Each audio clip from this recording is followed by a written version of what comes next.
When I think back on this time of quarantine, there are certain things that I know I'll always remember.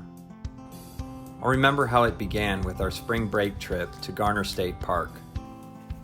The hiking, the fishing, the numerous games of putt-putt golf. The nightly campfires where we would sit around, reminisce, and listen as James sang old familiar ballads we all knew the words to. And most of all, the closeness we shared in our little cabin and the strange feeling of being isolated from other campers as the world began to close down. I'll remember the image of the virus that was all over the internet, a round cell with little triangular red buds rising from it. I thought it odd that a depiction which was so beautiful could be so deadly and the cause of such human suffering, panic, political turmoil, and economic disaster. I remember the initial feeling of joy that I had at not having to get up early on a school day and sitting right down with a cup of coffee and setting about my work right from the comfort of my own home.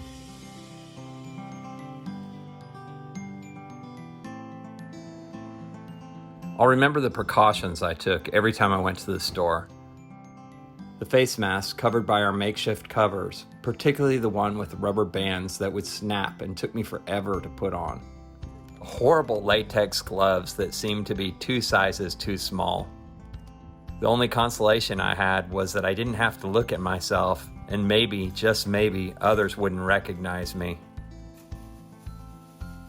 I'll remember the way we would bleach down every package we got from the store so that we would not get infected by surface contact from packages that might have been handled by COVID-positive people.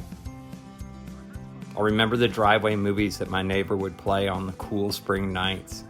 We'd sit out and watch while the moon rose in the background.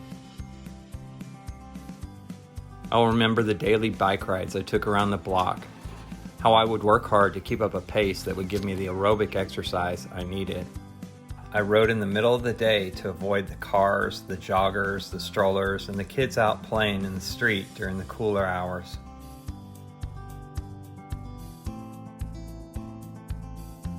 I remember the feeling of satisfied exhaustion when I finished these rides.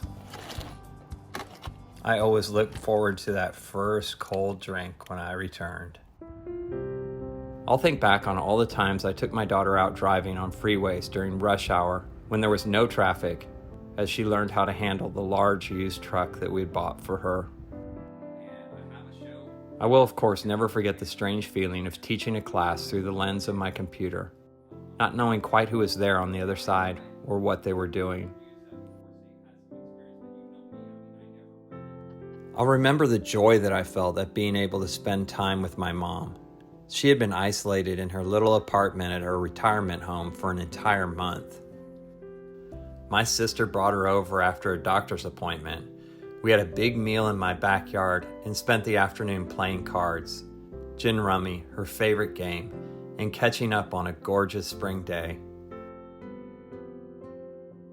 Most of all, I hope that I remember that ultimately family, safety, and love were all things that I could find right here at home, and that for a couple months anyway, that was all that I needed.